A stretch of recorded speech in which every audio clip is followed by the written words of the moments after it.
Dear Papa Dudut, may kasabihan na kapag mahal mo ang isang tao ay tanggap mo anuman ang pag-uugali niya. Pero may exemption yon, lalo na kung hindi na maganda ang inaasal niya.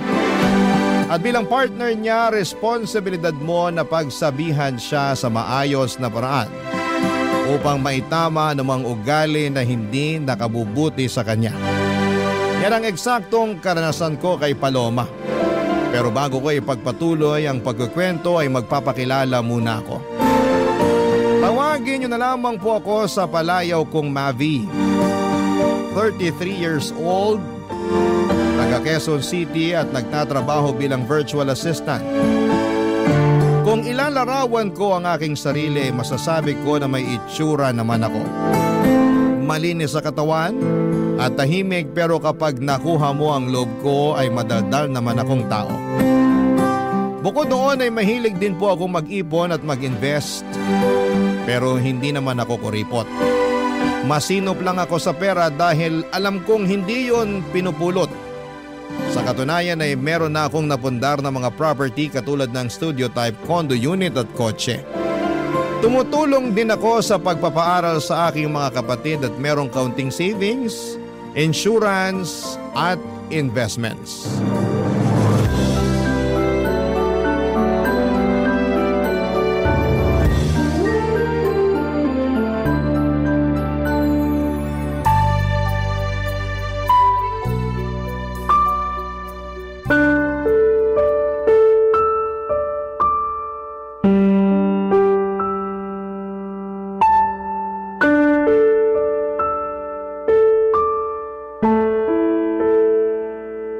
Bakit mo ginawa yun? Alin ba? Yung kanina, nakalimutan mo na yata eh. Bitawan mo nga muna yung cellphone mo, mag-usap muna tayo. Pwede naman tayong mag-usap habang nire-replyan ko tong kaibigan ko, di ba? Saka ano bang pag-uusapan natin? Tapos na rin naman na yun. Kaya ako nga tinatanong kung bakit mo ginawa yun. Nakakahiya. Wala akong pakialam kung nakakahiya na pinatulan ko yung pinsan mong epal. Ang tagal ko nang nagtiis sa pagpaparinig niya sa Facebook na social climber ako ganito-ganyan. Sumusobra na siya. Kaya ayun, nung nakita ko siya kanina sa party, di na ako nakapagtimpi. Lalo patingin-tingin pa siya. Patingin-tingin pang gagat, bubulong-bulong pa sa mga kasama niyang mukhang hipong katulad niya. Babe naman. Huwag ka sa akin magalit. Hindi mo ba narinig yung sinabi ko? Narinig ko, pero di pa rin tama na hindi ka nagtimpi. Yung pinsan mo ang pagsabihan mo kasi sumusobra na siya. Bala ko rin talagang kausapin yung pinsan ko. Pero meron ka bang ebidensya na ikaw talaga yung pinariringgan niya sa Facebook? Hindi mo ba nababasa yung mga post niya? Hindi ako madalas mag-Facebook. Tsaka may nabasa ko isang beses pero wala namang binanggit doon na pangalan mo. Meron ba? Wala. Oh, wala naman pala eh. Pero alam ko patama sa akin yun kasi tinatamaan ako eh. Saka alam nating lahat na unang beses pa lang na pinakilala mo kami sa isa't isa, mainit na talaga ang dugo niya sa akin. Akala yata ng gagang yun hindi ako mapagpatol. Akala ko rin hindi ka mapagpatol. Kaya di mo ko masisisi kung bakit ako nagkakaganito. Ako yung hiyang-hiya kay tita kasi sa birthday party pa talaga ng pamangkin namin kay Umeksena. Buti na lang mabait si tita dahil mas pinili niyang pagpasensyahan kayong dalawa kaysa masira yung araw. Pero grabe, nakakahiya talaga kayo. Wala na akong magagawa dyan. Meron naman eh. Sana masinabaan mo pa pasensya mo. Sana imbis na awayin siya na nakikita ng iba, kinausap mo na lang sa isang sulok para di na kayo nakagawa ng eksena. Sana bago ka nagdesisyon ng ganun nagsabi ka sa akin para ako na mismo yung kumausap sa pinsan ko. Boyfriend mo ako, di ba? Oo nga, boyfriend kita. Pero paano ko masasabi sa'yo, busy ka sa pakikipagtawanan mo sa mga kaibigan mong lalaki? Nakakahiya naman na istorbuhin ka, di ba? Bakit ka mahihiya? Wala namang kaso yun, lalo mahalaga naman yung sasabihin mo. Basta! O ano? Sasabihin mo na naman na hindi mo akalain na papatol pala ako.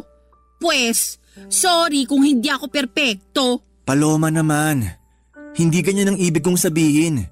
Tsaka wala namang pinanganak na perpekto sa mundo, di ba? Oo, pero yun ang pinapalabas mo at yun ang nararamdaman ko. I'm sorry. Sorihin mong mukha mo, masama yung loob ko sa'yo. Bakit naman? Alam mo naman yun, tatanong-tanong ka pa. Dati ka bang baliw? Ano ba namang klaseng pananalita yan? Ay, sorry kung na-offend ka. Buti pa iwanan mo na lang ako rito sa room. Gusto ko mapag-isa. Pumunta ka na lang muna sa pamilya mo, baka hinahanap ka na nila eh. At pag nakita mo yung pinsan mong epal, sabihin mo hindi ko siya aatrasan kahit saan kami abutin. Masyado ng mapapel. Tupiin ko siya sa 8 dyan eh. Papadudot 6 na buwan na kaming magkarelasyon ni Paloma at pinakilala siya sa akin ng kaibigan ko. Nagustuhan ko naman siya agad dahil nasa kanya na halos lahat ng tipo ko sa isang babae. Noong bago pa lamang kami ni Paloma ay napakatahimik niya at mahiyain. Pero habang tumatagal ay nagiging madaldal na siya at kung ano-ano ng bagay ang ginagawa niya. Isa na nga doon ang pagiging palaaway at palapatol niya sa lahat ng bagay. Hindi lang naman ang pinsan ko ang pinatulan niya. Mahilig din siyang makipagbangayan online at mag-comment ng kung ano-ano sa isang post. Kaya nga hiyang-hiya ako sa nangyari sa birthday party ng pamangkin ko. Buti na lang at hindi pala away ang pamilya namin kaya pinagpasensyahan at pinalagpas na lamang nila ang ginawang eksena ng girlfriend at pinsan ko. Pero humingi ako ng dispensa at sa kabilang banda ay kinausap ko ang aking pinsan tungkol sa akusasyon ni Paloma. Bagay na pinabulaanan naman niya. Mas lalo lang tuloy akong na-stress sa kanilang dalawa, Papadudot. At wala rin naman akong gustong kampihan kaya nga naggalit at nagtampo sa akin ng girlfriend ko. Pero makaraan, Papadudot, ang ilang araw ay nagkabati naman kaming dalawa.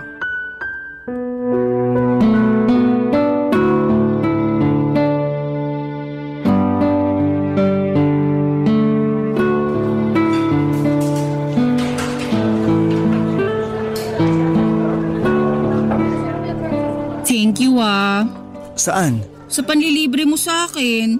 Nung nakaraang araw pa ako takam na takam sa burger at fries na to. Alam mo namang hindi ako basta-basta makakabili ng cravings ko dahil magkukulang yung sahod ko para sa pamilya ko. Oo, alam ko yun. Tsaka maliit na bagay lang naman tong panlilibre ko. Boyfriend mo ako, di ba? Sana sinabi mo na nung nakaraan ka pa pala nagka-crave rito para nabilhan kita. Hindi na, nahihiya rin kasi ako sa'yo. Ikaw naman? Totoo naman yun. Lagi ko kasing naiisip na ikaw yung taya sa mga labas at gala natin. Ay, kailan kaya ako makakapag-ambag ng mas malaki-laki ano? Pag nakaluwag ka na. Pero saka mo na yun isipin. Sabi ko nga boyfriend mo ko at ako ang lalaki sa relasyon. Walang kaso sa akin na maglabas ng pera kung para rin naman sa'yo. Thank you. Pero kainis talaga maging mahirap. Hirap na akong magtipid at magpigil na unahin ang sarili ko dahil sa pamilya ko. Buti sana kung thankful sila sa akin. Kaso hindi naman. May nangyari na naman ba sa bahay nyo?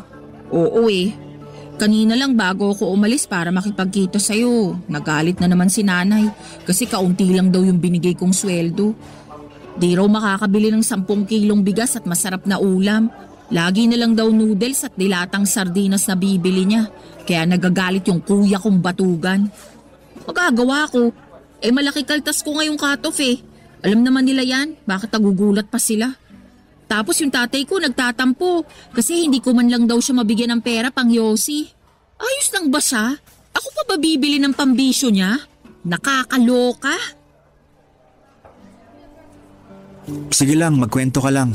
Yung kuya kong batuga nangungutang sa akin, panghulog ng motor niya. Sana all may motor, di ba? Kukuha-kuha ng hulugan tapos sa akin ipapakargo kapag nagigipit sa bayaran.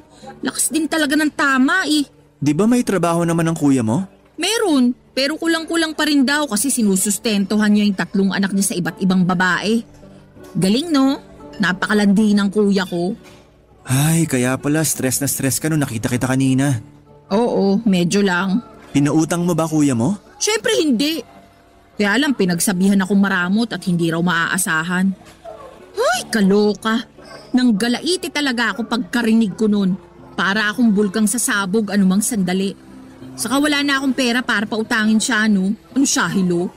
Nang hihingi pa nga sa akin ng pang-project sa school yung bunso namin. Syempre, mas inuna ko na yun kaysa sa kanya. Grabe rin talaga yung kuya mo. Wala na sa lugar ang mga pinagsasasabi. Lahat sila ganun sa bahay. Ay! Siguro maliban na lang sa bunso namin. Kasi bata pa yun. At yun lang yung kasundo ko. Kaya lang, mas lamang talaga ang stress ko sa pamilya ko, lalo pag wala na kaming pera. Ang unfair lang din talaga dahil malakas pa naman yung parents ko pero ang kukupad. Mula nang magkatrabaho ako, umasa na talaga sila sa akin. Hindi na naawa na nagkakandakuba na ako sa pagtatrabaho para lang buhayin sila. Uy, napakamalas ko talaga. Alam mong hindi totoo yan. Totoo yon. Mahirap lang talaga paniwalaan kasi hindi ikaw yung nasa posisyon ko. Di tulad ko, solo mo pera mo, di ba? Tumutulong din naman ako sa pagpapaaral sa mga kapatid ko. Oo nga, pero hindi ka naman obligado kasi may business yung mga magulang mo. May pera kayo at kaya pa rin nila kayong buhayin. Hindi katulad namin kasi ako lang talaga yung dapat bumuhay sa pamilya ko. Kaya nga kahit itong cravings ko hindi ko talaga mabili. Malapit na talaga akong masiraan ng ulo. Kung may magagawa lang sana ako para tulungan ka. Alam mo, meron. Ano yun? Ibahay mo na ako. Mag-live-in na tayo para makaalis na ako sa toxic kong pamilya. Papa Dudut, nagtatrabaho bilang private company employee si Paloma at sakto lang ang kinikita niya. Siya ang breadwinner sa kanila kaya wala talaga siyang maitabi para sa sarili. Kaya nga sa abot ng makakaya ko ay binibilhan ko si Paloma ng mga pangangailangan at kaunting luho niya. Pero hindi ko naman kayang saluhin ang lahat, lalo na yung tungkol sa toxic niyang pamilya. Kaya naisipan niya na mag-live-in na kami pero nag-alangan ako dahil sa paniniwala kong mag-asawa lang ang dapat na magkasama sa iisang bubong. Dahil doon ay naggalit na naman sa akin si Paloma. Tapos ay paulit-ulit pa akong inuusig ng aking konsensya tungkol sa mga posibilidad na sinasabi ng girlfriend ko na baka mangyari sa kanya pag hindi pa siya nakaalis sa kanila. Halimbawa noon ay baka tuluyan na siyang mabaliw o masiraan ng ulo. Kaya nga pinag-isipan ko ng mabuti ang plano niyang pagtira kasama ko. At agad ko yung pinaalam sa aking mga magulang, Papa Dudut. Barangay Love Stories. Barangay Love Stories. Papa Dudut, pinaintindi sa akin ng mga magulang ko na ayos lang na tumira kami ng magkasama ni Paloma sa isang bubong, lalo na at alam din nila ang sitwasyon ng girlfriend ko sa pamilya niya. At mas nanaig ang awa nila sa kanila kesa sa paniniwala na kinamulatan namin. Relihiyoso kasi kami pero unti-unti ay nabawasan at nagbago naman yon. Dahil sa iba't ibang kadahilanan, kaya nga pumayag na ako makipag-live-in kay Paloma. Pero may kondisyon. Bale hindi kami magkatabi sa isang kama at sa sofa ako matutulog. Nung una ay pinagtawanan pa ako ni Paloma pero nung pinaliwanag ko sa kanya na gusto kong pangatawanan ng paniniwala ko, ay wala na rin siyang nagawa pa. Sabay pa rin naman kaming kumakain magkasamang nanonood ng TV o di kaya ay nagluluto ng aming pagkain. Pero sa abot ng makakaya ko ay pinipigilan ko ang aking sarili na maging sobrang malapit sa kanya. Kaya lang isang araw ay nagpaalam sa akin si Paloma na gagabihin at huwag ko na raw siyang hintayin. Lalabas daw kasi sila ng mga katrabaho niya.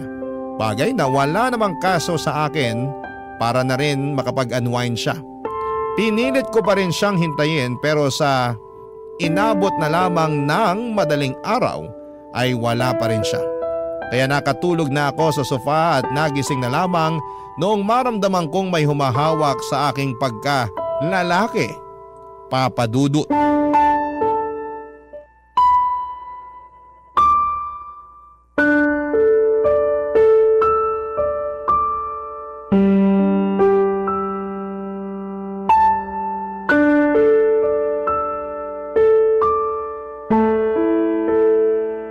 Sabi na gusto mo rin talaga? Kunwari ka pa?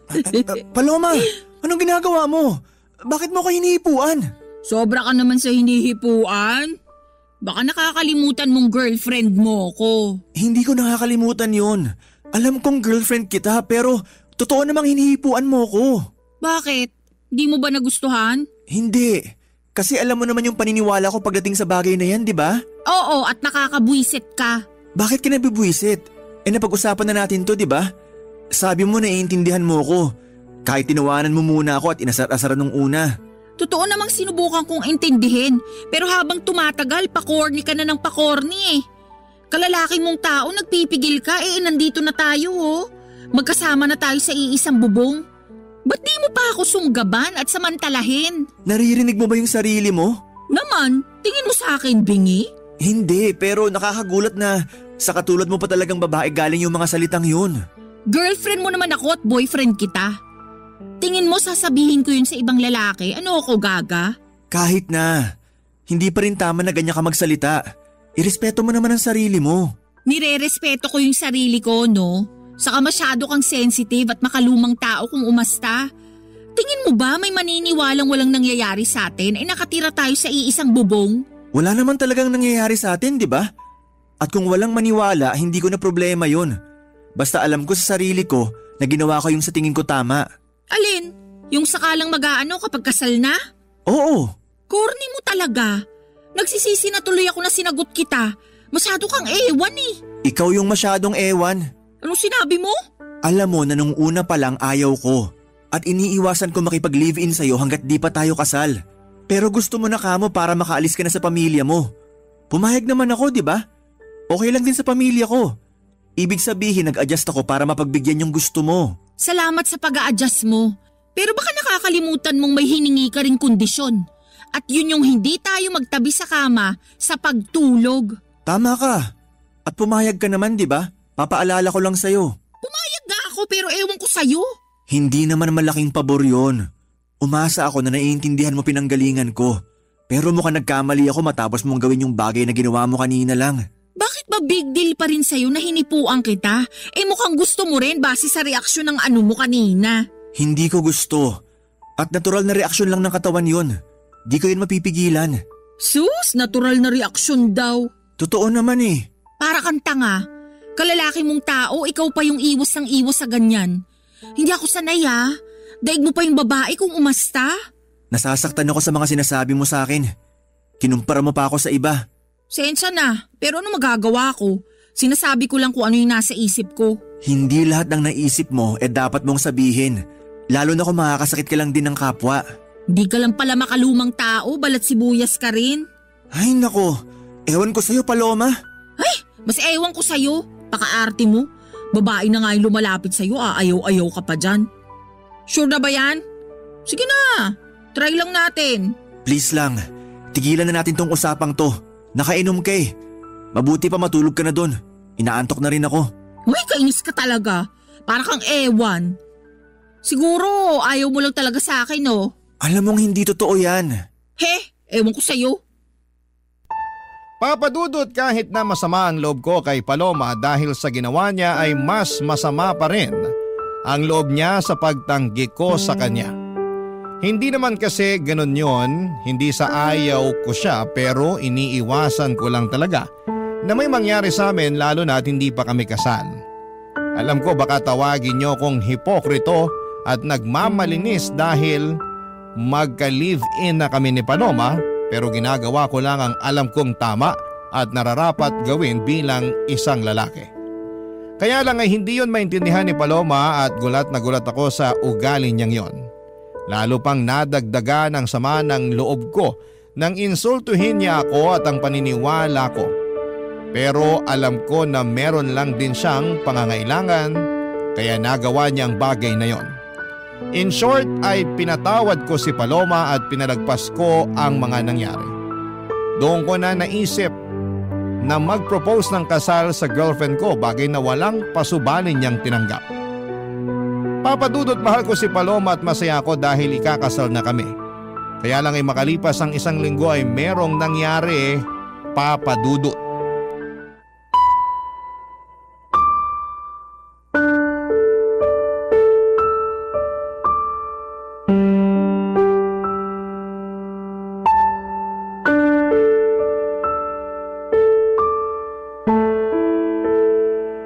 Babe naman, bakit ganun yung mga sinabi mo kay mama? Naalin ba? Na feeling ko nagkukulang ka na sa akin kasi hindi mo nabibigay pangangailangan ko? Na-stress na ako pero hindi ka makaramdam? Di mo man lang ako matanong kung anong gusto ko o kung saan ko gustong pumunta para mag-relax? Buti pa yung ibang babae, mahal na mga jowa nila. Pero ako ewan ko na lang talaga. Mahal kita. At kaya ko lang naman di nagawa yung mga sinabi mo dahil naging busy ako sa trabaho. Tapos wala pa akong energy pagkatapos kasi drained na drained ako. Drain na drain din naman ako at kitang-kita na yung sa mukha ko. Tingnan mo nga 29 years old pa lang ako. Pero nagkaka-wrinkles na ako. Ang oily na rin ang mukha ko, halatang hindi na naaalagaan. Paano ko pa magagawa yun kung mas gusto ko na lang na matulog pag uwi ko rito sa unit mo, no? Buti ka pa nga kahit papano nagagawa mo pang mag-gym. Nito lang naman ako nagpa-member sa gym na malapit sa atin. Para may magawa rin akong iba bukod sa typical kong ginagawa, di ba? Tsaka niyaya kita. Baka sabihin mo diyang hindi. Niyaya mo nga ako, pero nag-iisip ka ba nung ginawa mo yun? Oo naman. Anong ibig mong sabihin? Feeling ko kasi hindi. Kasi kung nag-iisip ka, maiisip mong pagod na ako sa maghapong pagtatrabaho sa opisina. Tapos yayayain mo pa talaga ako mag-workout? Yun lang kasi naiisip kong paraan para kahit paano magkaroon ka naman ng exercise. Lagi mo kayang nirereklamo sa akin na masakit na likod at puwet mo kauupo sa opisina nyo. Tapos sabi mo pa, ang taba-taba mo na kaya naisip ko what if magpamiyembro tayo sa gym para makapag-workout ng sabay, di ba? Tsaka maganda rin yung benepisyo ng exercise, hindi lang sa katawan kundi maging sa isip na rin. Pag pinagpapawisan ako gumagaan pakiramdam ko. Ikaw yun! Hindi naman lahat ng tao pare-pareho. Baka imbis gumaan ang pakiramdam ko pag ginawa ko yung sinasabi mo, di na ako makapasok sa opisina kinabukasan dahil sa sakit ng katawan.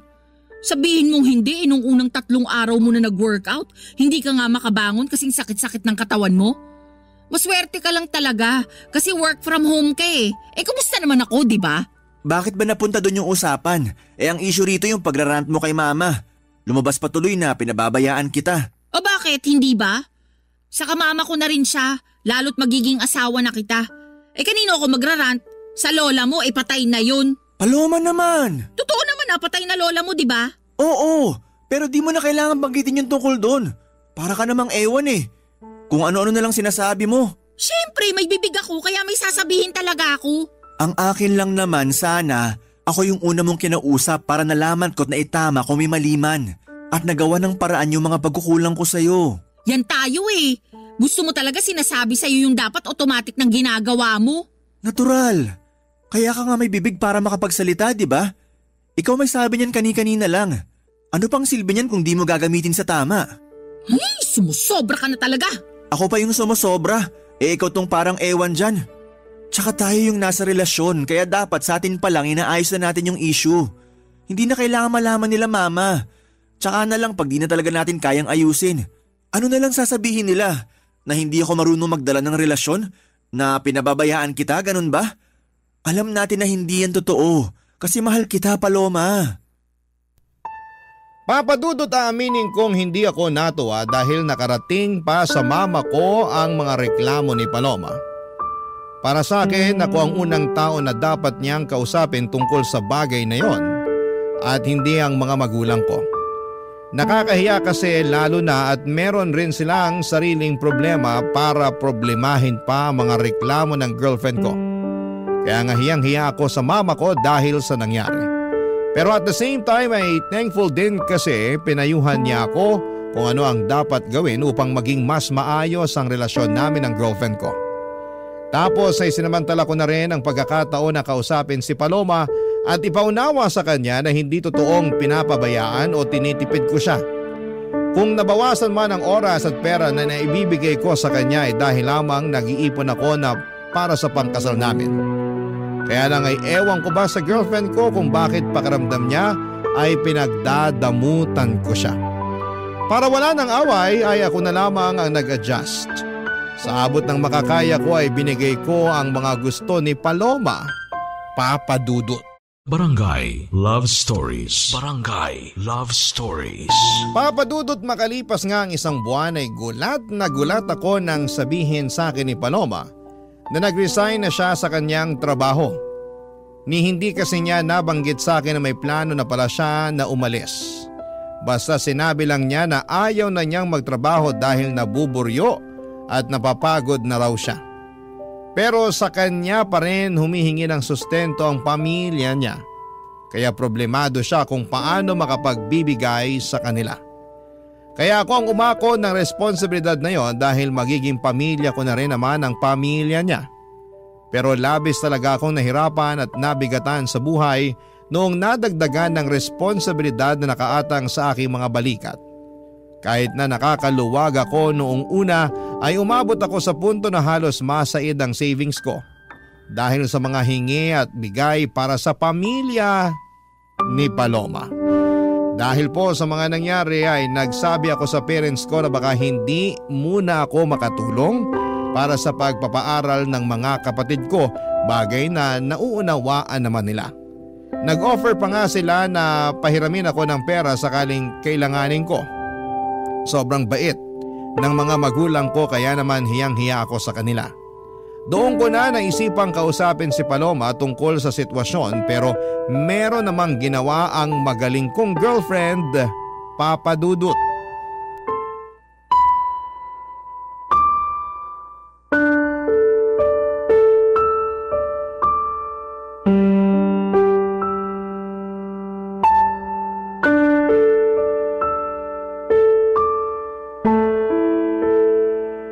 Paloma, anong ginawa mo? Ha? Anong ginawa ko? Wala akong ginagawa rito Pwede ba? Hindi ito yung panahon para sarkastikuhin mo ko. Seryoso yung tanong ko sa'yo kasi nalaman ko lang naman na ang damit ang laki ng utang ko sa bangko. Oh, problema ko ba yun kung ikaw naman pala yung may utang? Ako nga. Kasi sa akin nakapangalan yung credit card na ginamit mo, kakaswipe sa mga bagay na gusto mong bilhin. Bakit ka nagagalit? Nakalimutan mo bang pinahiram mo sa akin yung credit card mo? Para ka mo may magamit ako kapag may gusto akong bilhin? O ayan, ginamit ko lang kasi nga may bibilin ako, di ba? Pero di ko naman akalain na haabot ng ganun kalaki yung magiging utang ko sa credit card. Ano bang pinagbibili mo, ha? Ha? Mga bag. Alam mo namang gustong gusto ko ng mga bag, lalo na yung mga branded. Sawang-sawa na kasi ako sa mga pipitsugin at class A. Gusto ko yung pangrampa naman. Yung mapapasabi talaga ng wow yung mga makakakita. At saan ka naman rarampa? Lagi ka namang andito sa condo unit. Grabe ka naman. Lumalabas din naman ako kasama ng mga dati kong katrabaho, lalo tuwing Biyernes ng gabi. Siyempre, kailangan ko rin ng social life dahil baka mabaliw na lang ako rito sa condo mo, no? Bukod sa mga bag, ano pang binili mo gamit credit card ko? Mga sapatos lang naman. Anong mga sapatos lang naman? Kaya pala sandamakmak na yung sapatos mo. Dalawa lang naman yung paa mo. Sobra ka naman magsalita. Siyempre salit-salitan ko naman sinusuot yung mga yan, ano? Ikaw ang sobra kasi di ka marunong magtipid. Ano pa, bukod sa mga bag at sapatos? Ha? Bakit ba gusto mo pang isa-isahin ko? Hindi mo ba nabasa yung mga statement of account? Sagutin mo na lang kasi gusto ko sa'yo mismo nang galing. Oo na. Ano pa ba? Yung flight namin next month na mga kaibigan ko. Flight papunta saan? Sa Hong Kong. Alam mo namang pangarap kong makapag-ibang bansa, di ba? Plano namin puntahan yung sikat na amusement park doon. Paloma naman! Bakit ba kasi? Tanong-tanong ka pa. Sige nga. Paano ko ngayon babayaran tong mga kinaskas mo sa credit card ko? May trabaho ka naman, di ba? Ang laki-laki pa nga ng sweldo mo. Kayang-kaya mo na yan. Malaki ang sweldo ko pero malaki rin ang mga gastusin ko. Baka nakakalimutan mo na cargo ko pa pamilya mo. Hindi ko nakakalimutan yon. Sa lagay nanunumbat ka, ganon. Magiging asawa mo na nga ako, di ba? Ibig sabihin, ang pera mo, pera ko na rin. Ang pamilya ko, pamilya mo na rin. Masyado kang mapanumbat. Hindi naman ako nanunumbat. Tsaka ngayon lang ako nagsalita. May narinig ka ba sa akin nung mga nakaraan? Wala, di ba? Pero para sa kaalaman mo, nahihirapan na rin ako. At kahit na anong gawin kong pagkatrabaho, kulang na kulang pa rin sa laki ng gastusin natin. Kaya nga sana matuto ka magtipid. Hindi naman kita pinagdadamutan pero ipaalam mo muna sa akin kung may gusto kang bilhin para mapag-isipan nating mabuti. Hindi naman mahirap gawin yun, di ba? Hindi. Pero lahat na lang ba kailangan kong ipagpaalam sa'yo? Kung ganun lang din, sana hindi mo na binigay yung credit card mo sa akin para ipagamit. Di raw nanunumbat. Pero ano yung mga sinasabi mo? Porke wala akong trabaho, ganyan mo na ako tratuhin? Dinamay mo pa ang pamilya ko? Tama ba yun? Lagot ka talaga. Isusumbong kita sa nanay mo. Papa Dudut, sabihin na po nating sumabog na ako sa galit ng mga panahong yon. Kaya hindi ko na napigilan ang aking bibig na makapagsalita ng hindi maganda sa girlfriend ko. Pero pinagsisihan ko naman yon at inihingi ng tawad sa kanya. Kaya lang ay matigas ang puso ni Paloma at gusto niyang palabasin na inagrabyado ko siya. Na masakit daw akong magsalita, mayabang at mapagmataas porke ako ang kumikita sa aming dalawa. Totoo naman na ako pero hindi ako kailanman nagyabang at nagmataas sa kanya. Sa abot ng makakaya ko at pangunawa ay sinusustentuhan ko siya at ang pamilya niya habang nag-iipon ng pangkasal namin at pinagsasabay na bayaran ng iba pang mga gastusin sa araw-araw naming pamumuhay. Kaya naman alam kong ako ang agrabyado rito at may karapatan akong magsabi ng mga hinanakit ko. Aaminin kong hirap na akong pakisamahan si Paloma dahil napakabigat niyang dalhin. At sa araw-araw na lamang na ginawa ng Diyos ay palala ng palala ang kanyang pag-uugali, Papa Dudut.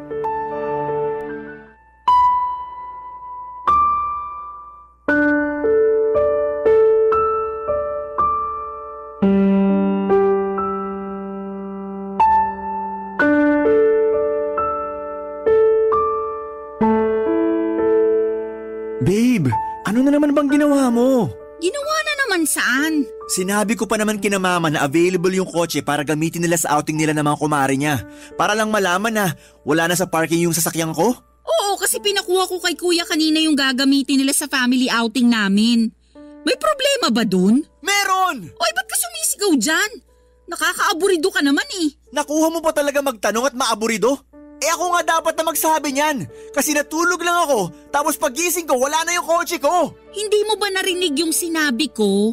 Pinagamit ko kay kuya kasi magsiswimming daw sila nila nanay at tatay sa kanong kapatid ko. Hindi na nga ako sumama dahil meron ako masakit puson ko, hindi ko rin mai-enjoy. Wala akong pakialam sa outing ng pamilya mo kasi kotse ko naman yon. Tsaka di mo rin ba narinig sinabi ko? Papagamit ko dapat kay mama yung sasakyan ko, pero wala na. Ano na lang gagamitin nila, di ba? Problema ba yun? May sarili naman silang sasakyan. Problema yon kasi nasa talir yung kotse nila. Pinaghagawa. Tsaka matagal lang pinagpaalam ni mama sa akin na hihiramin niya yung sasakyan ko. Tapos bigla mong pinahiram sa pamilya mo? Di mo pa pinaalam sa akin kagabi bago tayo matulog. Nakalimutan ko Sa kapamilya ko naman yung gagamit, buti sana kung ibang tao. Magalit ka kung sa iba ko pinahiram. Oo! Parang yung pagpapagamit mo ng credit card ko sa mga kaibigan mo nung nag-book kayo ng flight, di ba? Oo, akala ko ba nakapag-move on ka na dun? At saka binabayaran naman nila kahit hulugan. Kalmahan mo lang. Hindi ko na alam kung paano kumalma kasi malapit na ako mapuno rito. Kaso ang unfair dahil laging ako yung mali. Kapag nagsalita ako, lagi mo binabalik sa akin na mapanumbat ako, ganito, ganyan. Tama ba yun? May karapatan naman talaga ako manumbat kung gugustuhin ko lang, di ba? Anong gusto mo? Manahimik na lang ako para isipin mo na ayos lang yung mga ginagawa mo? Ganun yata talaga gusto mo mangyari Akala ko ba mahal mo ko? Mahal kita, Paloma. Pero ako ba mahal mo? Oo naman. Tinatanong pa ba yan? Kung hindi kita mahal, di sana ako pumayag na magpakasal sa'yo. O baka naman mahal mo lang ako kasi may nabibigay ako sa'yo. Paano na lang kung wala na? Ganun pa rin ba mararamdaman mo para sa akin? Ano ba namang tanong yan? Masyado ka nang nagiging madrama. Hoy, para sa kaalaman mo, wala tayo sa TV at radyo para magsalita ka ng ganyan. Kakainis to. Kita mong masakit yung puson ko, dumadagdag ka pa Diyan ka magaling. Imbis na sagutin ng diretso yung tanong ko, kung ano-ano na namang sinasabi mo. Alam mo, napapagod na ako. Napapagod na ako sa relasyon natin. Napapagod na ako sa'yo at sa pamilya mo. Anong ibig mong sabihin? Hindi ka talaga makahalata, no? Di ka rin marunong makiramdam. Sarili mo lang mahalaga sa'yo. Kaya paano pa ako nakakasiguro na mahal mo nga ako? Nang dahil lang sa kotse na pinahiram ko sa kuya ko, nagkakaganyan ka na? Ang malala, nag-historical ka pa talaga. Inungkat mo lahat Saka kung sa usapang pagod lang naman, mas pagod kaya ako sa'yo. Pagod ka saan? Sa relasyon natin? Oo, kasi pakiramdam ko kinokontrol mo ko. Ipapaalala ko lang sa'yo hindi pa tayo mag-asawa. At kahit mag-asawa na tayo, wala ka pa rin karapatang diktahan yung buhay ko. Bigla ko tuloy na miss maging malaya. Yung walang iniisip o pinoproblemang mababaw na issue. Sige, simula sa araw na to, malaya ka na. Ha? Anong sabi mo? Sabi ko simula sa araw na to malaya ka na. Kasi nakikipaghiwalay na ako sa'yo. Tapos na tayo. Papa Dudut, nagmakaawa pa sa akin si Paloma na bawiin ko ang pakikipaghiwalay ko sa kanya. Pero naging matigas ako ng mga panahong yon. Kahit na apektado na ako sa pag-iyak at paghingi niya ng paulit-ulit na sorry, ay tinatagan ko ang sarili ko upang tiisin siya. Sobra na kasi ang mga ginagawa niya sa akin na pinalagpas at pinagpasensyahan ko lang. Siguro'y panahon na rin para bigyan ko ng pabor ang aking sarili na maging malaya mula sa mga responsibilidad ko sa kanya. Walang nagawa si Paloma noong nakipaghiwalay na talaga ako sa kanya. Agad niyang inimpake ang mga damit niya at umalis sa condo unit ko. Aaminin kong gusto ko siyang pigilan, pero may isang bahagi sa akin na nagsasabing wag na akong kumuha ng bato na ipupukpok ko lang din sa ulo ko. Kaya lang ay may mga sandali pa rin talaga na nakokonsensya ako sa pakikipaghiwalay ko kay Paloma, lalo na at malapit na kaming ikasal.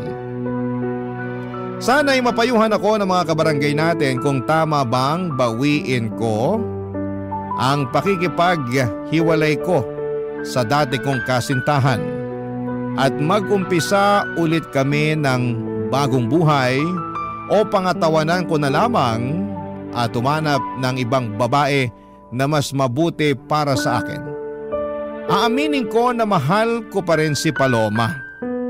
Hanggang dito na lamang ang sulat ko, Papa Dudut.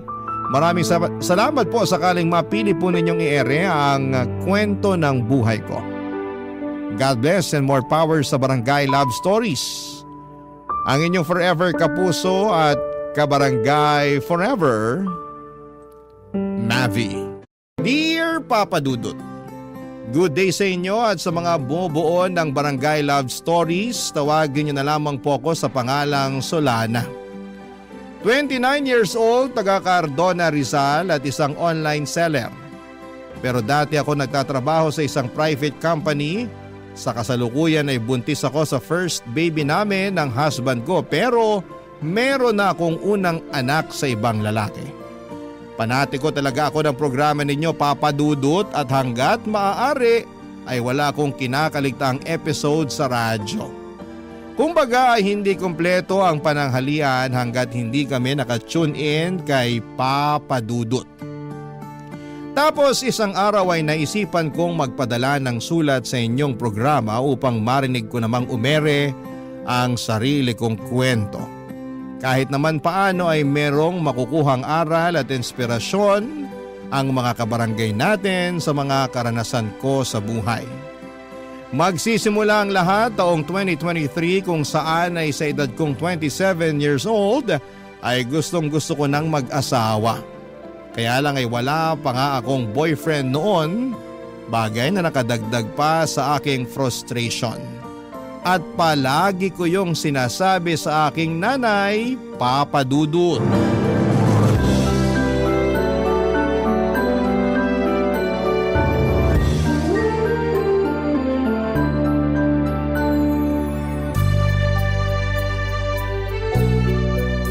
Grabe na yun.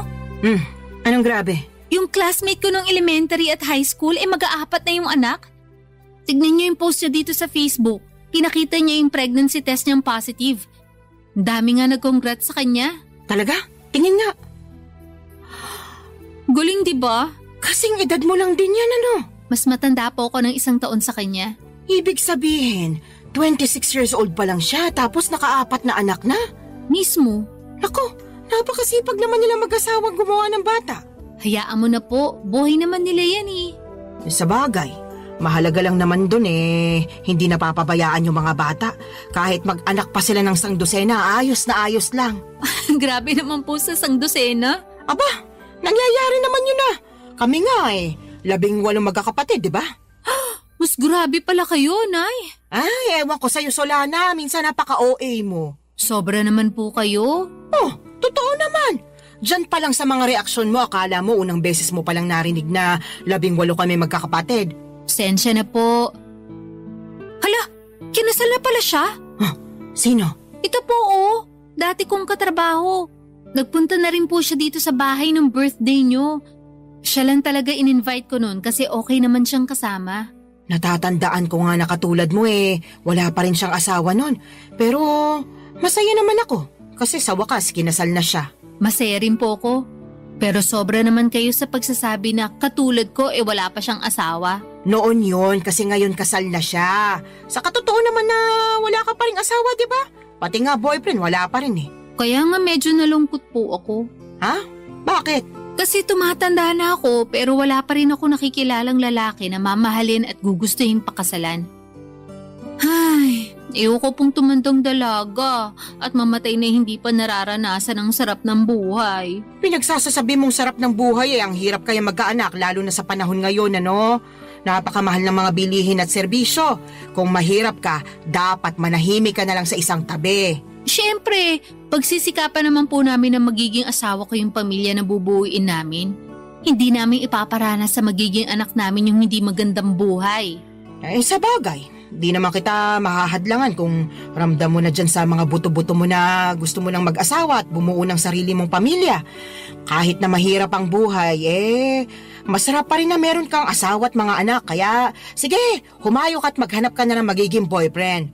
Siguraduhin mo lang na yung mapipili mo yung lalaking responsable, marunong sa pamilya, mabait, may pangarap, hindi lang para sa sarili, kundi lalong-lalo na sa inyong magiging anak nyo at higit sa lahat, hindi mapanakit.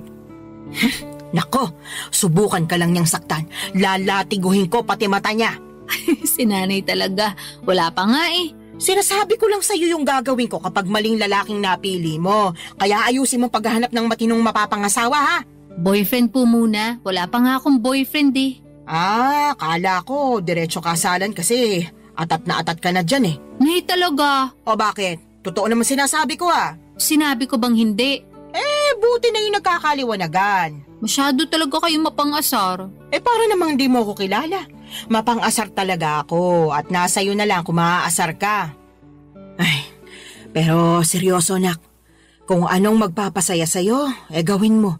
Marami-rami ka na rin sinakripisyo para sa pamilya natin. Panahon na para mapagtuunan mo naman ang pansin ng sarili mong buhay.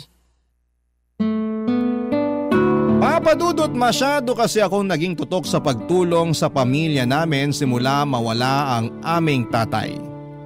Bata pa kami noon at talagang ginapang kami ni nanay sa paghahanap buhay. At bilang panganay sa 3 magkakapatid ay sadya kong kinalimutan ang pagla-love life at ang aking sarili. Pero aminado akong gusto ko na talagang bumuo ng sariling pamilya that time at masaya naman ako kasi suportado ako ng aking nanay. In fact, siya pa ang kontodo push sa aking makipag-date o magpaligaw kaya ginawa ko ang mga payo niya.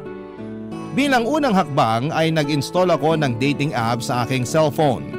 Nagpatulong pa nga ako sa best friend ko na pumili ng maganda at pinaka-the best kong picture na gagawin kong display profile. First time ko lamang kasing gumamit ng dating app at sa tanang buhay ko, isa pa lang ang nagiging boyfriend ko. Pero matagal na yon dahil nag-aaral pa lamang ako sa high school at sa pagkakatanda ko ay umabot lamang kami ng 1 buwan. Fast forward. Meron ako nakilala at nakamatch na lalaki sa naturang dating app na gamit ko ng mga panahon na yon. 2 linggo rin kaming nag-usap bago kami nag-decide na magkita na. At may nangyari na nga sa amin ang unang araw na yon. Kaso makalipas ang 1 buwan at kalahati bigla na lamang siyang naglaho na parang bula, Papa Dudut.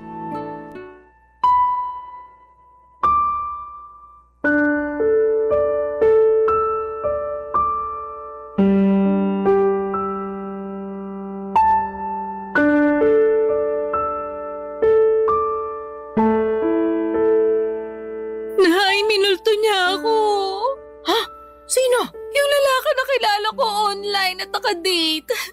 Minulto niya na ako. Paano minulto? Bakit? Namatay na ba siya? Nay naman Pinatay mo naman agad yung tao. Sabi mo kasi minulto ka, kaya anong iisipin ko kung di namatay na pala yung tao, di ba? Yun na nga. Kaso buhay na buhay pa po siya. At ang ibig sabihin ko sa minulto, naglaho na lang siya bigla na parang bula. Bigla na lang siyang hindi nagparamdam. Hindi ko na matawagan. At hindi na rin siya nagre-reply sa mga text ko. Naku, minulto ka nga. Sumalangit nawa. Nay naman eh. Sabi mo sa akin, nagkakamabutihan na kayo, di ba? Opo. Akala ko rin papunta na kami sa pagiging mag-boyfriend-girlfriend kasi okay naman yung date namin. Nagsabi pa nga siya na plano niya akong ligawan at pumayag naman ako. Kaya lang... Kaya lang ano? Nawala siya bigla pagkatapos niya makuha sa akin yung pagkababae ko.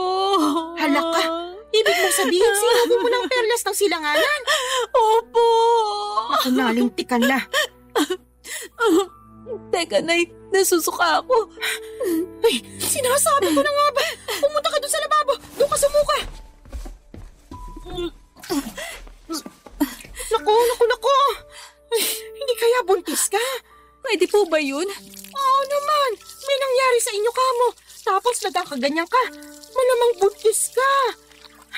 Niregla ka na ba? Hindi pa nga po eh. Mag-iisang linggo na. Nalinti ka na talaga. Paano nga po kung buntis ako? Ano nang gagawin ko? Bigla akong tinakasan ng tatay ng anak ko. Hindi ko alam kung anong gagawin mo, pero siguraduhin mo muna na buntis ka nga. Mag-ano ka? Mag-pregnancy test. Ayoko po. Anong ayaw mo pinagsasasabi mo dyan? Natatakot po ako eh. Paano kung positive? Wala na tayong magagawa dyan. Saka na lang natin isipin kung ano yung susunod nating gagawin kapag totoo na buntis ka nga. Pesting buhay naman Ngayon pa talaga nangyari to kung kailan bigla namang nawala yung nakabuntis sa akin. Kasalanan mo rin naman kasi. Sana bago ka bumuka ka dyan, sinigurado mo muna na gumamit ng proteksyon yung lalaking yon. Oh, kita mo nangyari. Tingin ko, nakatunog yun na mabubuntis ka niya. Kaya biglang naglaho na parang bula. Wala naman po sanang kaso kahit mabuntis niya ako eh. Kaya lang ang kinaiinis ko, iniwan niya ako bigla. Akala ko ba naman nagkakaintindihan na kami? Na mahal na namin ang isa't isa. Pero mukhang hindi po pala ganun. Hindi talaga. Kasi nakuha na niya yung gusto niya sa'yo. Napakasama niyang tao. Sinabi mo pa. Sana makarma siya sa pang-iiwan niya sa'yo at sa magiging anak niyo kung totoo nga na buntis ka. Kinakatakot ko lang po na baka hindi ko kayanin. Alin? Yung pagbubuntis ko po. Ewan, naguguluhan pa po ko, nalilito. Masyado mabilis yung mga pangyayari. Kahit na anong mangyari, kailangan mong kayanin dahil nandiyan na yan. Alangan namang ipalaglag mo yung dinadala mo Malaking kasalanan niya sa Diyos. Tsaka, hindi ka na batas, wala na. Nung nakaraan lang, naulit-ulit mong sinasabi na gusto mo nang magkaanak at magkaroon ng pamilya, di ba? O ayan na, magkakaanak ka na sakaling buntis ka nga. Kaya dapat kayanin mo. Huwag kang mag-alala. Nandito ang nanay. Akong bahala. Gagabayan kita. Papadudot ng sumunod na araw ay nakumpirma kong buntis nga ako. Buti na lang talaga ay nandyan ang nanay ko dahil kung wala siya malamang ay hindi ko na alam ang aking gagawin.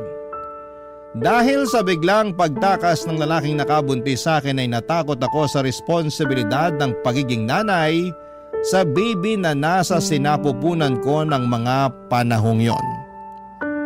Kaya nga malaki ang pasasalamat ko kay nanay dahil to the rescue siya. At kahit na extra challenge ang naging pagbubuntis ko ay si nanay ang katuwang ko, Papa Dudut.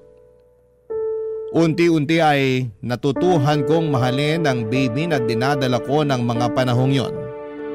Inisip ko kasi na tama naman ang sinabi ni nanay. Walang kasalanan ang anak ko sa ginawa ng tatay niya. Sadyang meron lamang mga lalaki na hindi marunong magtaguyod ng pamilya. Nasa una lang magaling at duwag naman sa responsibilidad. Malas lamang ako kasi ganong klase ng lalaki ang natagpuan ko, Papa Dudut. Barangay Love Stories. Barangay Love Stories.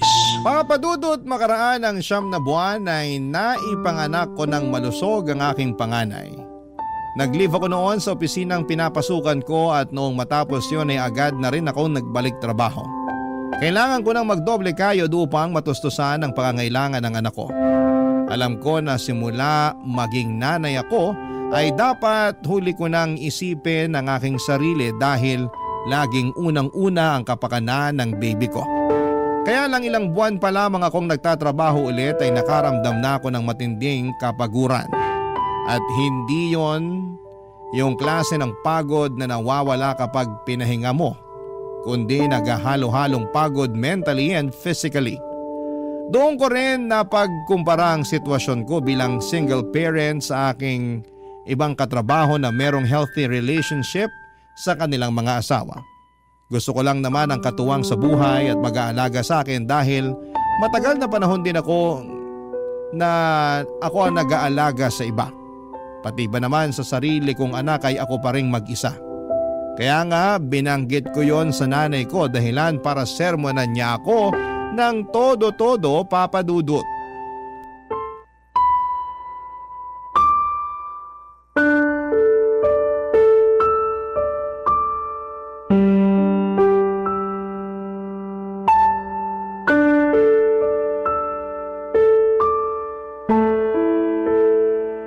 Nay, pagod na po ako.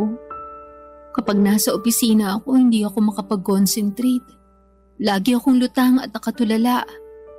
Kaya nga nasisita ako ng boss ko at isang beses natawagan na ng pansin. Pero anong magagawa ko? Gusto ko na lang umuwi nung time na yon at magmukmuk sa higaan. Kaso alam ko hindi ko naman yun magagawa dahil kailangan kong alagaan yung anak ko pagdating ko rito sa bahay. Medyo mahirap nga yung pinagdaraanan mo, anak. Pero wala ka naman magagawa kasi kailangan mo magtrabaho pa rin para sa anak mo.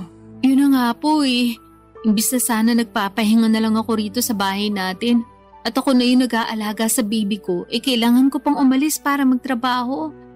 Thankful po ako na inaalagaan niyo yung anak ko. Pero ewan ko ba? Ano ba kasing problema? Pagod ka nga lang ba talaga o ano? Sa tono mo kasi para kang nagsisisi na nagkaanak ka. Yung totoo? Oo, sabihin mo yung totoo. Tama po kayo. Nagsisisi po ako na nagka-baby ako. Sula na naman!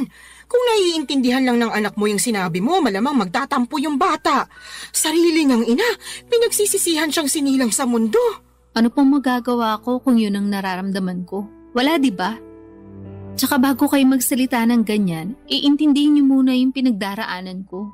Naiintindihan ko yung pinagdaraanan mo dahil nanay din ako. Partida, isa pa lang yung anak mo. Tapos kayo, 3 pa nga na inire ko. Pero ang kaibahan natin, kasama niyo po si tatay sa pag-aalaga at pagpapalaki sa amin bago siya inagaw sa atin ng kamatayan. Tapos ako simula nang pinagbuntis ko yung baby ko hanggang pinanganak, mag-isa lang ako. Ewan ko kung nasa ng lupalop ng impyerno na napunta yung tatay ng batang yan. Nakakagigil lang talaga pag naaalala ko. Huwag mo namang sisihin yung anak mo sa katarantaduhan at pagiging irresponsable ng tatay niya sa'yo. Sino pong sisisihin ko? Napapagod na po ako magtiis at magkunwari na ayos lang yung lahat. At saka inggit na ako sa mga kasamahan ko sa opisina na merong mabubuting kinakasama at asawa. Ha? Bakit naman? Siyempre, ako wala. Kaya napatanong na lang ako sa Diyos kung bakit ang unfair niya sa akin. Hindi naman ako makasalanang tao Nagpapakitino naman ako sa abot na makakaya ko. Pero bakit pinarusahan niya pa rin ako? Sobra ka naman! Para mo na rin sinabing pagpaparusa yung pagkakaroon mo ng anak. Totoo naman po. Ay, maghinay-hinay ka nga sa mga sinasabi mo. Kawawa naman yung anak mo Wala pa siyang kamuwang-muwang sa mundo tapos pinag-uusig na agad siya ng sarili niyang ina. Yun po kasi nararamdaman ko. Ano po magagawa ko? Meron kang magagawa. Sana pinigilan mong maisip yan. Para hindi mo na naramdaman kasi maling-mali yan. Doon pa lang sa mainggit alam mong hindi na magandang katangian yun. Sana ganun lang kadali yung gusto niyong mangyari. Wag kasi puro sarili mo yung isipin mo, lalo may anak ka na. Dapat pag nanay ka na, isantabi mo yung nararamdaman mo at pagtuunan ng pansin yung anak mo.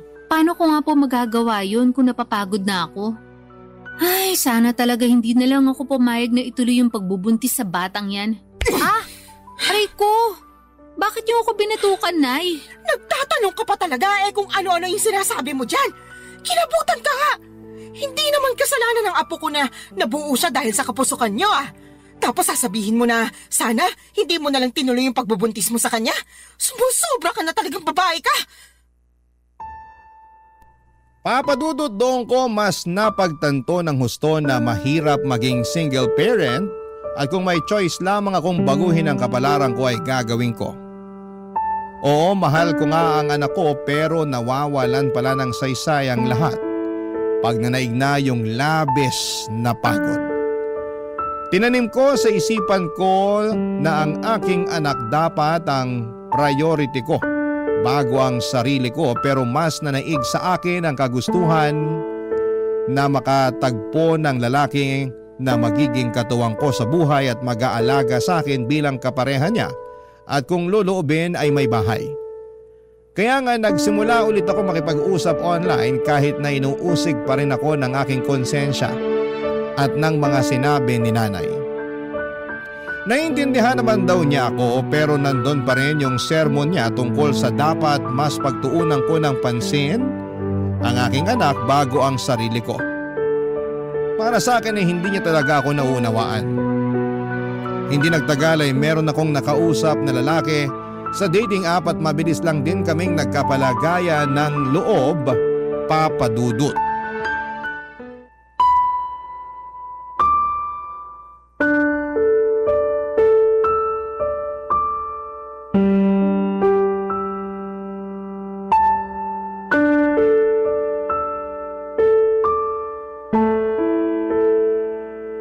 Anong sinabi mo, Solana? Pakiulit nga kasi parang nabingi yata ako. Nay naman Ulitin mo kundi mababatukan kita.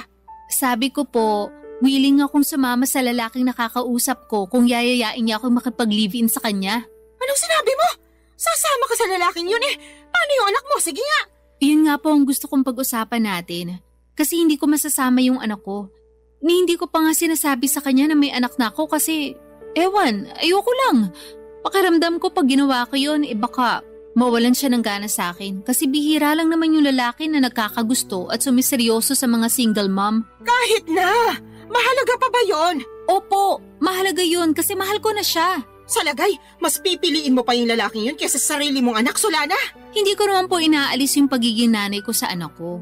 Gusto ko lang po magsimula ng panibagong buhay. Magsimula ng panibagong buhay na hindi kasama yung anak mo, ganun ba? Opo. Kanino mo naman iiwan yung apo ko, Aber?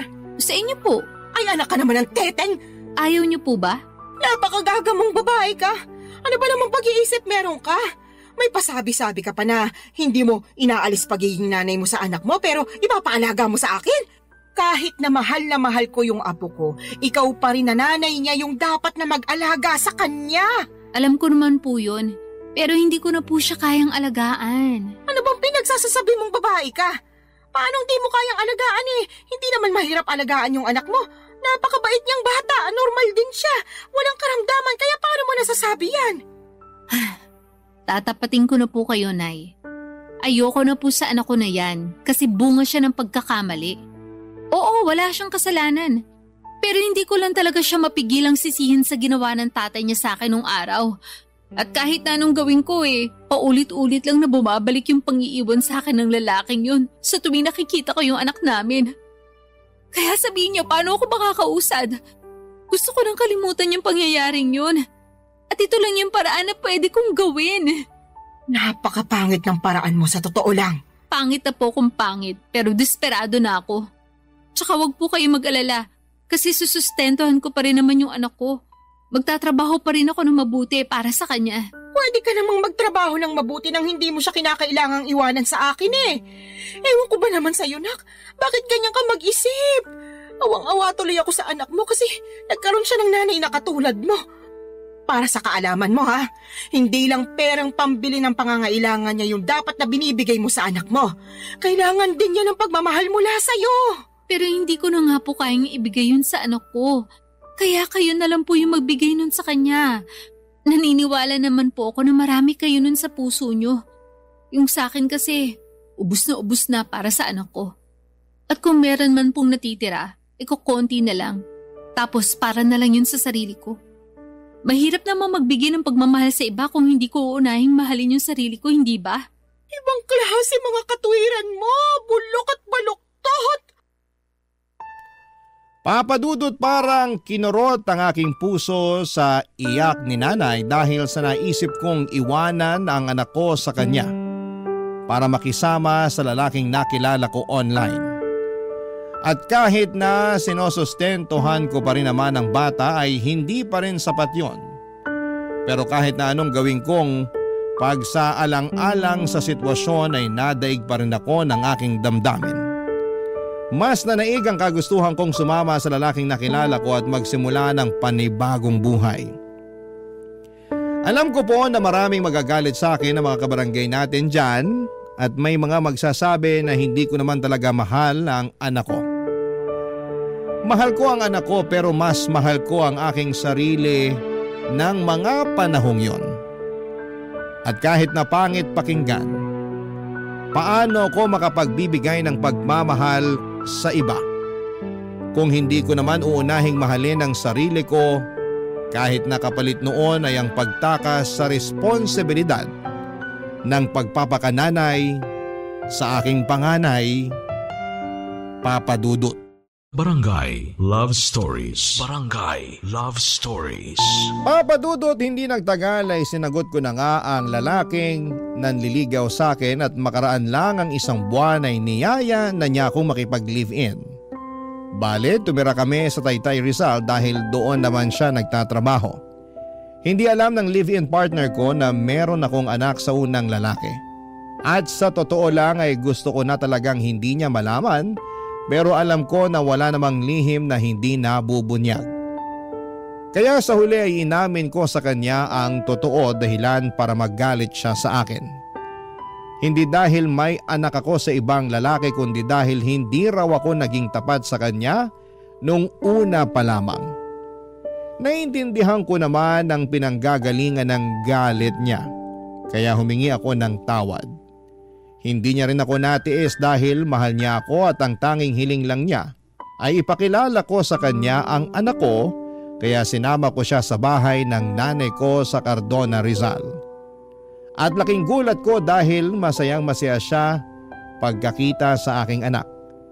Kaya lang ay marami pa rin kaming bagay na hindi pinagkakasunduan habang nagpapatuloy ang aming pagsasama. Katulad na lamang noong isang beses na nag-away kami dahilan para mag-alsa balutan ako't umuwi sa aking nanay, Papa Dudut.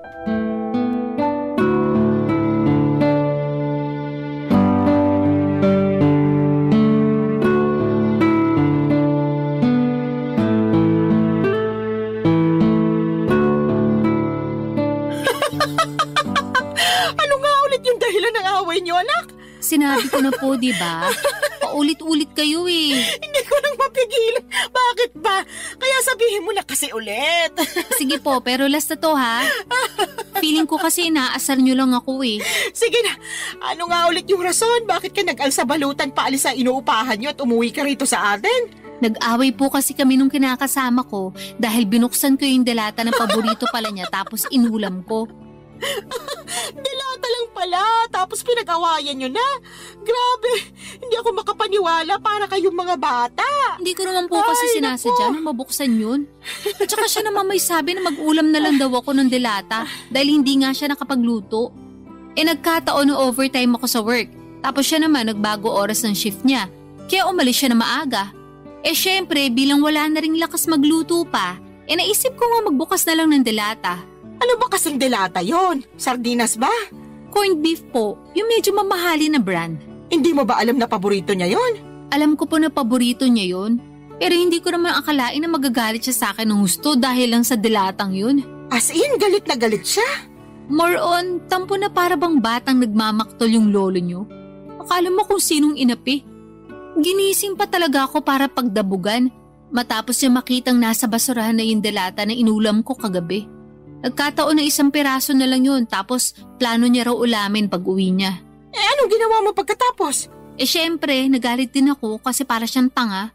Kagigising ko lang nun tapos naalimpungatan pa ako sa sigaw niya. Tapos bubungaran niya ako ng sermon kesyo ganito ganyan. Aba, Hindi rin po ako nagpatalo.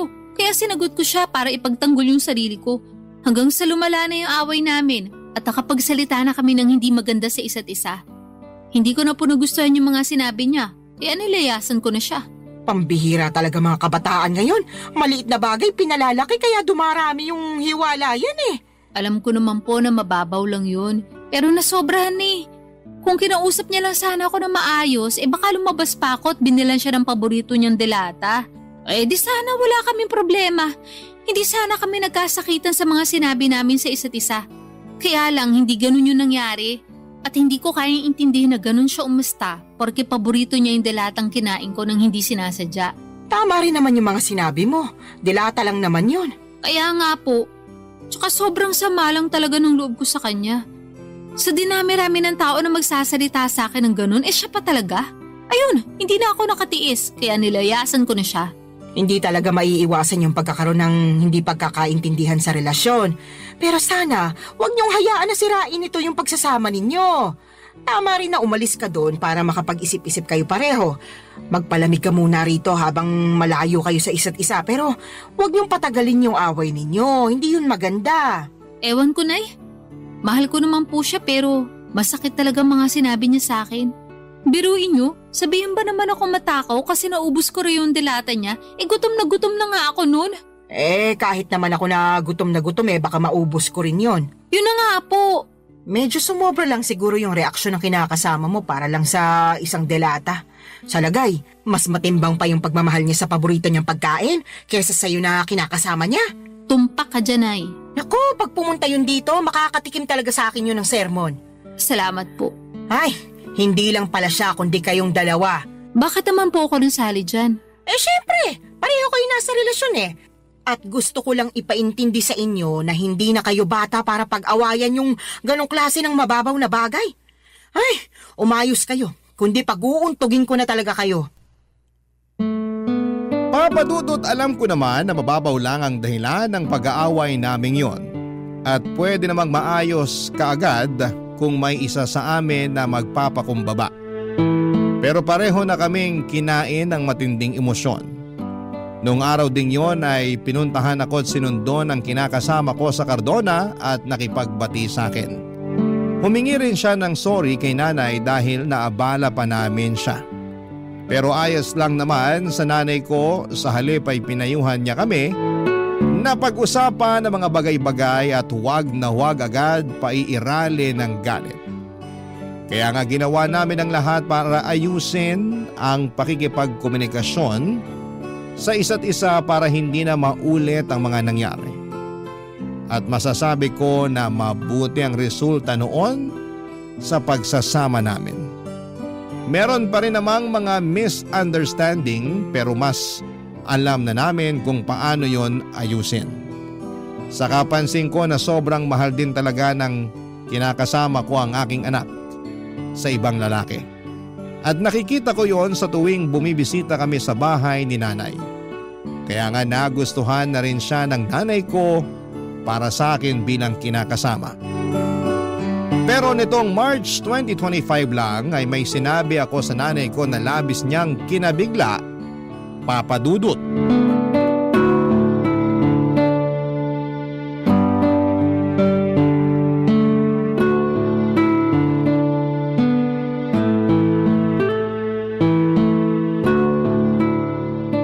Nay, may sasabihin po ako sa inyo. Pero huwag kayong mabibigla Depende kung sasabihin mo maganda ako matagal ko nang alam yon. Puro kayo biro. Sa tingin mo nagbibiro ako? Nakakasakit ka ng damdamin Siyempre, maganda po kayo. Kanino pa po ba ako magmamana kundi sa inyo lang, di ba? Yan, sige, utuin mo pa ako. Ano ba kasi yung sasabihin mo at may pasabi-sabi ka pa ng wag akong mabibigla? Tungkol po sa amin ang kinakasama ko. Ang totoo, niyaya niya na ako magpakasal kahit sa West lang daw po muna. Para lang magkaroon na ng basbas yung pagsasama namin. Talaga? Naku, mabuti naman! Anong sinabi mo? Pumayag ka ba? Siyempre, opo. Tuwang-tuwa nga ako Ako rin tuwang-tuwa kasi sa wakas ikakasal ka na, nak. Dati-rati, pangarap mo lang yung maikasal tapos ayan na, mangyayari na. Kaya nga malaki talagang pasasalamat ko sa Diyos. Kasi dininig niya yung panalangin ko na bigyan niya ako ng matinong lalaki. Yung magiging asawa ko, magiging tatay ng mga anak namin at makakasama ko hanggang tumanda kami. At nangyari na nga yun. Buti na lang naging matyaga ka sa paghihintay. Opo, pero may isa pa po pala akong sasabihin. Ha? Meron pa bukod sa sinabi mo na ikakasal ka na? Ganun na nga po. O sige, ano ba yon? Pinag-usapan po namin ng kinakasama ko. Nakukunin na namin yung anak ko at isasama sa inuupahan namin. Gusto po niya na isang buong pamilya na kami at handa naman siyang ampunin yung bata para siya na ang kilalaning ama. Ayos lang po ba sa inyo yun? Tinatanong pa ba yan? Siyempre ayos na ayos sa akin. Hindi po ba kayo malulungkot kasi mapapalayo na kayo sa apo nyo? Ano bang klaseng tanong yan? Natural malulungkot ako. Pero sino ako para ipagkait sa apo ko na magkaroon ng tatay at nanay sa kanyang paglaki, di ba? Kaya nga malaki talaga yung pasasalamat ko dyan sa kinakasama mo kasi mahal na mahal yung anak mo. Tingin ko nga, mas mahal niya pa yung apo ko kaysa sa'yo eh. Mahal ko rin naman po yung anak ko, pero aminado ko naging gagalang ako sa pagdedesisyon nung araw. Sa totoo lang, matagal ko nang pinag-iisipan na kunin yung anak ko para ako na yung mag-aalaga sa kanya. Gusto ko pong bumawi sa lahat ng pagkukulang ko bilang nanay niya. Siguro hindi pa naman po huli ang lahat, di ba? Hindi pa naman talaga. At suportado kita sa gusto mong mangyari. Basta ipangako mo na hinding-hindi mo na ibabalik sa akin yung apo ko kasi bigla ka na lang napagod magpakananay sa kanya, ha? Hindi laruan niyang anak mo para sa kaalaman mo. Meron siyang damdamin. Tsaka baka gabaan ka na kung gagawin mo pa yun sa kanya. Hinding-hindi ko na nga po ulit gagawin yun sa anak ko, Nay. Pangako po yan. Huwag ka sa akin mangako. Sa anak mo ikaw mangako. At patunayan mo yon. Mahalin mo siya ng husto. Iparamdam mo na lagi kang nandyan sa tabi niya bilang nanay niya. Ipaglaban mo siya sa lahat ng pagkakataon. Lagi mo siyang piliin sa kahit na anong sitwasyon. At kahit na magkaroon pa kayo ng mga anak nung kinakasama mo, huwag mong hayaan na mabaliwala yung panganay mo. Tandaan mo, Solana, ha? Wala siyang kasalanan sa ginawa sa'yo ng ama niya, kaya huwag mo siyang sisisihin. Opo, Nay. Naiintindihan ko po lahat ang mga sinabi niyo at tatandaan ko po yun. Sige, mapapanatag na ako kung ganon. Paano mo pala aalagaan yung apo ko kung nagtatrabaho ka? Tungkol po sa bagay na yan, pinag-usapan na namin ng kinakasama ko na magre-resign na ako para maalagaan ko yung anak ko. Sinabi ko kasi sa kanya na gusto kong bumawi sa anak ko dahil malaki nga yung nagawa kong kasalanan sa kanya nung araw. Katulad nyo, sinuportahan din po ako ng kinakasama ko. Papadudot, alam kong hindi ako naging perpektong magulang sa anak ko noong araw, pero sa kasalukuyan ay ginagawa ko naman ang lahat upang makabawi sa kanya. At yun naman ang mahalaga, hindi ba? Sising-sisi ako sa nagawa kong pangiiwan sa kanya noon nang mas pinili ko ang aking sarili, ngunit masayang-masaya naman ako. Dahil naalagaan ko na siya ngayon, katuwang ang aking kinakasama na ngayon ay asawa ko na. Hindi pa rin naman nagsawang sumuporta at tumalalay sa akin si nanay, lalo na at buntis ako sa panganay namin ng mister ko. Alam ko na mas magiging challenging ang pag-aalaga ng dalawang maliit na bata, kaya sinabi ni nanay na pupuntahan niya ako sa inuupahan namin para alalayan pagkapanganak ko. Doon pa lang ay naiyak na ako at nag-uumapaw ang saya ng puso ko. Mas lalo ko na-appreciate ang aking nanay, sa totoo lang. At alam ko na marami pa akong matututuhan sa kanya mula sa mga karanasan niya kung paano maging mabuting ina. Maraming salamat po, Papa Dudut, sakaling mapili po ninyong i-ere ang istorya ng buhay ko. Sana po'y kinapulutan po ito ng aral at inspirasyon ng mga kabarangay natin. God bless sa inyong programa sa Barangay Love Stories. Patuloy kayong magbigay ng aliw sa ating mga kabarangay. Ang inyong forever kapuso at kabarangay, Solana.